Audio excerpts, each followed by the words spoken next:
Məqsədim Xocalını görmək idi. Nə Xankəndi, nə Şuşa, nə Əsgəran qalası. Deyim məni maraqlandırırdı. Amma ürəyimin istəyi Xocalıya girib oralara basmaq idi. Nəsib olmadı. Necə ki, Xocalıda itkin düşmüş qardaşlarımızın nəşibsə nəsib olmadı. Doğma qardaşım Əliyə Mikail, silahdaşları Hikmət, İlhan, Fikrə, Mübariz, Xocalı torpağı, bəlkə də o çəkilmiş asfaltların altında hafız olunur.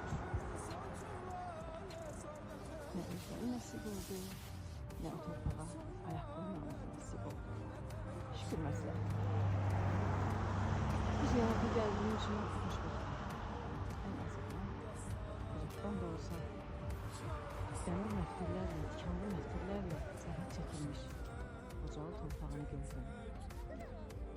Ayağı buz kəsmiş, qarqal çayından keçdiyini gördüyüm qızların, parmaqlar kəsilmiş qızların, o soyuqlarda, çiçək kimi qızlarımızın o soyuq, buz kəsmiş ayaqlarını mən görmüşdüm. Cümə məscidi gördüm. Elçin qardaşım, İlham qardaşım, Tofiq qardaşım, Hafiz qardaşım, Elçin qardaşım. O məsciddə kəfin dəfn olunub Bakıya göndərilmişdi. Xoşbəxtəm. Ona görə ki, Azərbaycanı canı qədər sevən igidlərimiz var. Ona görə ki, canını bu vətən uğrunda qurban verən oğullarımız var. Arzu edirəm ki, bu dünyaya vətən əmin-amanlıq gəlirsin. Bütün sərhədlər oluşturulsun, insanlar mehriban yaşasın, bir-birinə can deyib can eşitsin. Ətrafımızda olan bu gözəl qonşularımız da bu nifrəti unutsunlar, bir-birimizi bağışlayaq və bağışlama diləyək.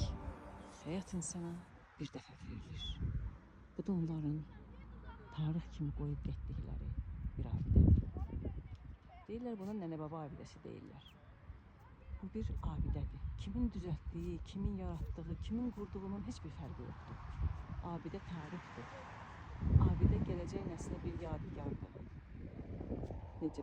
Onlar bizim tariximizə hörmət etmədilər. Şükür yaradana, biz onların tarixinə hörmət edək.